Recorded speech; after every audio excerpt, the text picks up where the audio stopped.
Hello दोस्तों, आप सभी का स्वागत है आपके अपने YouTube चैनल मैथ मस्ती पर। दोस्तों मैं हूं विपिन यादव और आज के इस वीडियो में हम आपको बताने वाले हैं कि भैया बिहार एसएससी का लेवल क्या रहा था 2013 में जो एग्जाम हुआ और बिहार एसएससी में क्या क्वेश्चन पूछा गया था, वही क्वेश्चन आपको पूरा एक्सेट 2013 का है। पूरा एक एग्जाम में किस किस चैप्टर से क्वेश्चन आया, मैथ के कैसे कैसे क्वेश्चन थे, इसको यहां पर आप देख सकते हैं। तो सबसे पहले यहां देख लीजिए, सवाल हम बनाएंगे नहीं, ये सवाल आप खुद कर लेंगे, फटाक से कर लेंगे। हम आपको ये दिखाना चाहते हैं कि क्वेश्चन कैसा आया था। राम और रहीम की ऊंचाई का अनुपात 7:8 है। यदि रहीम की ऊंचाई 66 इंच है तो राम की ऊंचाई कितने इंच है। अब लीजिए, यहां पर 66 इंच किसका दिया है, रहीम का, और राम रहीम का यहां है, राम और रहीम का।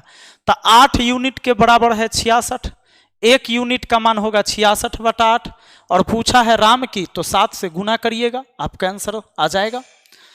यह सवाल था आपका कि 3/5% में व्यक्त करने के। 3/5 भिन्न वाला चीज है, 100 से गुना कर देंगे तो आंसर आ जाएगा। 100 से गुना करेंगे, 5 से 20, 20 से 60%। क्वेश्चन पूछा था यदि आप एक मकान को 50,000 रुपए में खरीदते हैं और 80,000 रुपए में बेचते हैं तो आपका प्रतिशत लाभ क्या होगा। कोई भी निकाल सकता है। 50,000 में खरीदे, 80,000 में बेचे, 30,000 के लाभ हुआ। तो आप यहां पर लिखेंगे 30,000 बट्टा में क्रयमूल्य 50,000 गुना 100 कर देंगे, आपका आंसर आ जाएगा। चौथा क्वेश्चन था कि यदि एक विक्रेता कमीशन 28% है, वह 7500 रुपए की कीमत का माल बेचने पर कितने रुपए कमाएगा। अब बताइए, यदि एक विक्रेता का कमीशन 28% है, वह 7500 की कीमत का माल बेचने पर कितने रुपए कमाएगा। तो विक्रेता का कमीशन है 28%, तो जितना है उसका 28% कमाएगा। आप निकाल लीजिएगा उसका 28%। प्रथम 4 विषम संख्या का औसत कितना होगा। प्रथम 4 विषम संख्या आप जानबे करते हैं, ये सब सिंपल बात पूछा था। 1, 3, 5 और 7, तो 7, 5, 12, 3, 15, 1, 16। 16 आएगा भैया कहां से, यहां से। 4 का स्क्वायर, ऑप्शन ए है।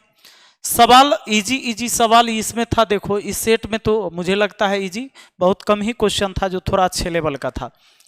4, 3, 7 दूना 14, 14 किस में आ रहा है, इसमें आ रहा है। 2 तिहाई 6 और 4 दूना 8, 8 6 14, ऑप्शन डी में आ रहा है। क्वेश्चन था 24 व 32 में से 8 घटाया जाए तो संगत अंक इस अनुपात में होगा। संगत अंक इस अनुपात में होगा। 24 और 32 में से 8 घटाइए, 24 में से 8 घटाइएगा तो कितना हो जाएगा, 16।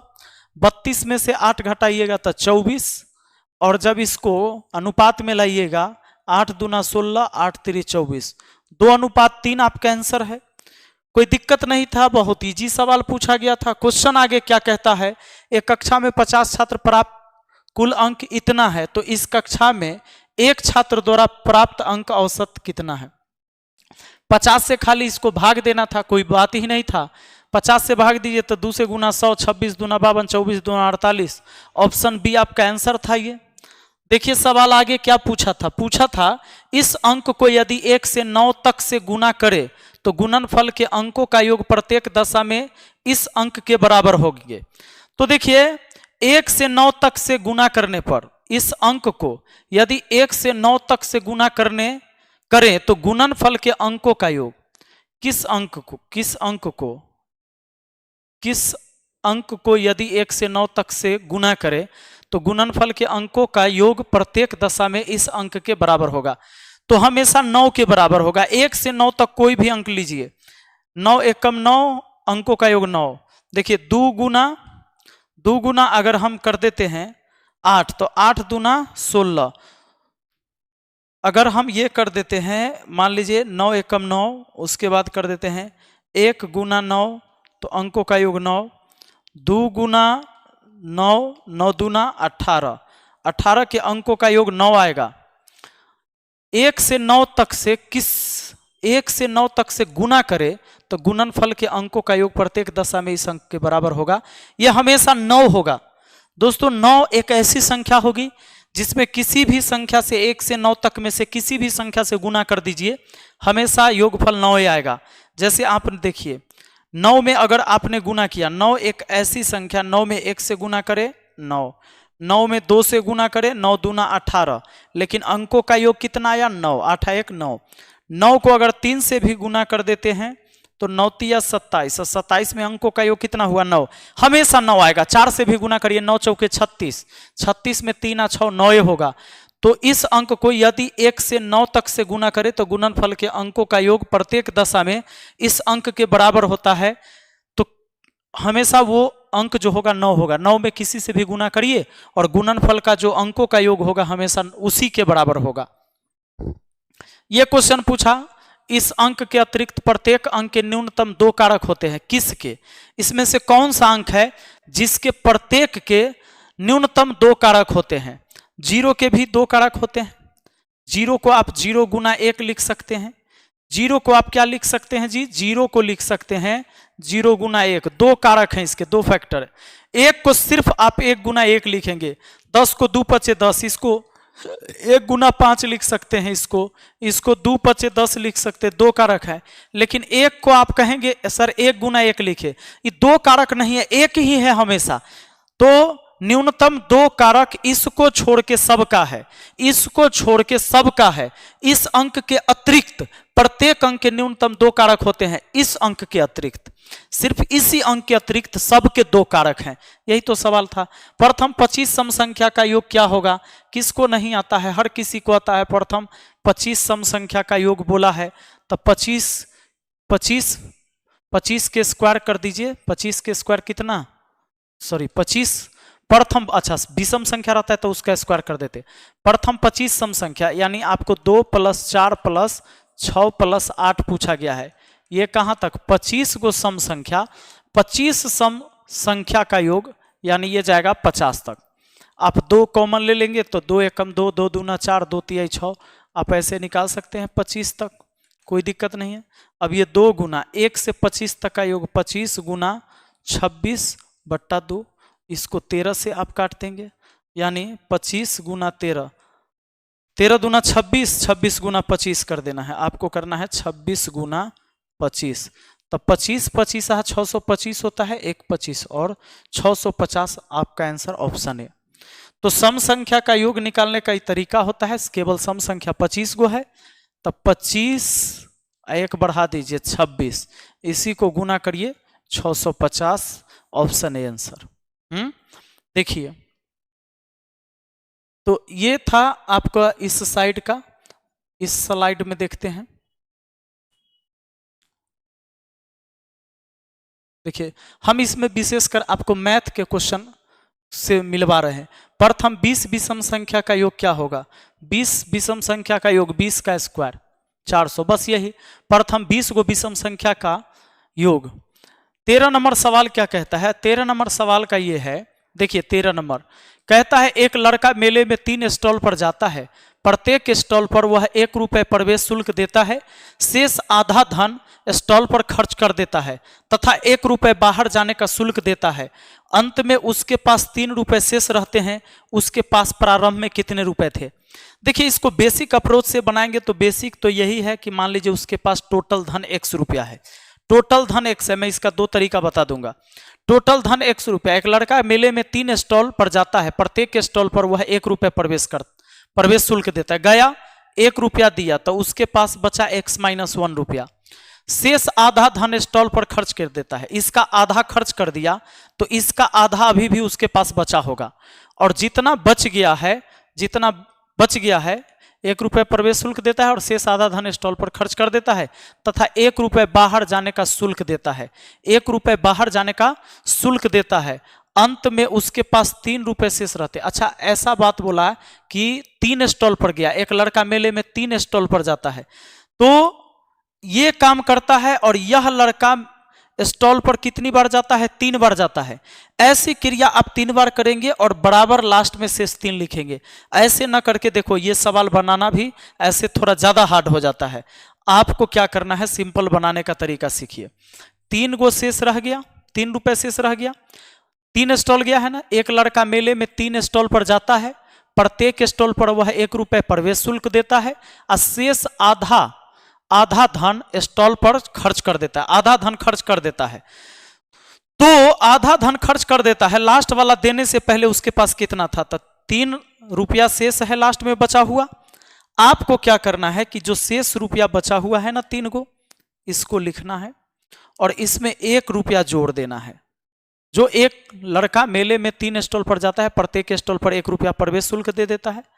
अब इसका 1 जोड़ दिए, 1 जोड़ दिए, दुगना कर दीजिए, दुगना करके और फिर 1 जोड़ लीजिए। तो लास्ट वाला के देने से पहले उसके पास इतना बचा, 4 दूना 8 है 1 9, लास्ट वाला को देने से पहले। और लास्ट वाला से पहले तो 9 में फिर 1 जोड़ लीजिए, इसका दुगना कर लीजिए और प्लस 1 कर दीजिए। तो 10 दूना 20 है 1 21, यानी लास्ट वाला से पहले, सेकेंड लास्ट को देने से पहले इतना, और मतलब लास्ट से सेकेंड और सेकेंड से पहले वाला को देने से पहले उसके पास 21 प्लस 1 22, इसका डबल और प्लस 1, तो 21 1 22, 22 दूना 44 1 45, यानी सबको देने से पहले, यानी शुरू करने से, जब वो पैसा खर्च कर रहा था उससे पहले उसके पास 45 रुपया था। ऑप्शन बी है आपका आंसर। आप इस तरीके से इस सवाल को बना सकते हैं। अब ये सवाल देख लो, ये सवाल पूछा तो प्यारा सवाल है, कोई भी बना देगा इसको। किसी परीक्षा को उत्तीर्ण करने के लिए कुल अंक का 36% अंक प्राप्त करना आवश्यक है। एक व्यक्ति को 113 अंक प्राप्त होते हैं और उसे 85 अंक से अनुत्तीर्ण घोषित कर दिया जाता है। परीक्षा का कुल अंक ज्ञात करें। अब बताइए 36% पास होने के लिए चाहिए, 113 अंक लाया और 85 अंक से फेल हुआ, 85 को और लाता तो पास हो जाता, यानी 198 पर पास होता, जबकि पास मार्क्स है 36%। 36% का मान 198, 100% टोटल पूर्णांक हो जाएगा 198 बटा 36 और गुना कितना 100। 9 से काट दिए, ऐसे 6 से काटिए, 6 से काटिए 3 से तो नहीं होगा, चलिए 9 से काटते हैं, 9 चौके 36 और 9 से काट देंगे, 9 दूना 18, 9 दूना 18, 4 से काट दिए 25 बार में, 25 गुना 22, तो 25 दूना 50 और 25 दूना 50 और 5 55, 550, 550 ऑप्शन बी टोटल पूर्णांक। आइए दोस्तों यहां से मैथ है, फिर देखो मैथ का क्वेश्चन। मैथ का क्वेश्चन है, एक कक्षा में 18 लड़के 160 सेंटीमीटर लंबे हैं। यह कुल छात्रों का 3/4 है। कुल छात्रों का 2/3 लड़के हैं। कक्षा में लड़कियों की संख्या क्या है? देखो इस सवाल ना झूठ मूठ का 160 सेंटीमीटर लंबे हैं ये सब घुमाया। एक कक्षा में 18 लड़के हैं, 160 सेंटीमीटर लंबे हैं, इसका यूज नहीं होगा। यह कुल छात्र का 3/4 है। ये जो 18 लड़का है ना, ये टोटल छात्र का 3/4 है। टोटल छात्र का 3/4 है, ये 18 गो लड़का, तो 3 छके 18, 6 छके 24, टोटल हो गया 24 स्टूडेंट। अब कहता है तो 2/3 लड़के हैं, लड़की कितनी?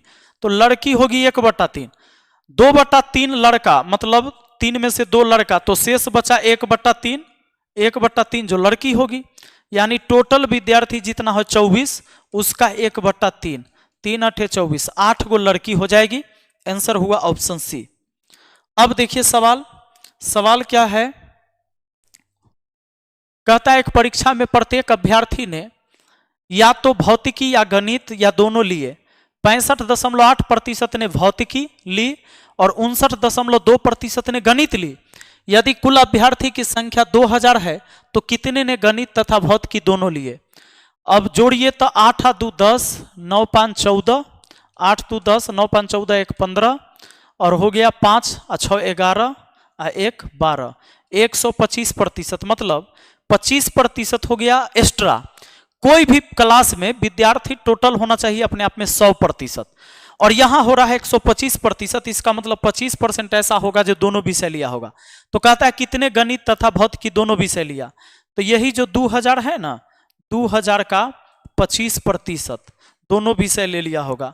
25 दूना 50, 500, 500 विद्यार्थी ऐसा है जो दोनों विषय ले लिया है जी। अब देखिए, तो ये सवाल पूछे गए थे आपको इस एग्जाम में 2013 में। ये मेमोरी बेस्ड क्वेश्चन था, तो आपने एक नज़र में देख लिया। बहुत कम समय में मैं आपको पूरे परिक्रमा करा दिया सारे क्वेश्चन से। तो क्वेश्चन का लेवल ये था, लेकिन अब हमें जो पढ़ना है ना, थोड़ी सी लेवल को ऊपर करना है, थोड़ा सा बढ़िया से मेहनत करना है। समय भी हमारे पास इतना पर्याप्त है कि हम अच्छे से सीख सकते हैं। बाकी जितनी वीडियो हमारे यूट्यूब पर पड़ी हुई है आप बहुत अच्छे से सीख सकते हो। बाकी हम वीडियो लेकर आ रहे हैं, रीजनिंग की भी वीडियो लेकर आ रहे हैं, आप सीखते चलिए, मजा आ जाएगा। Thank you, best of luck.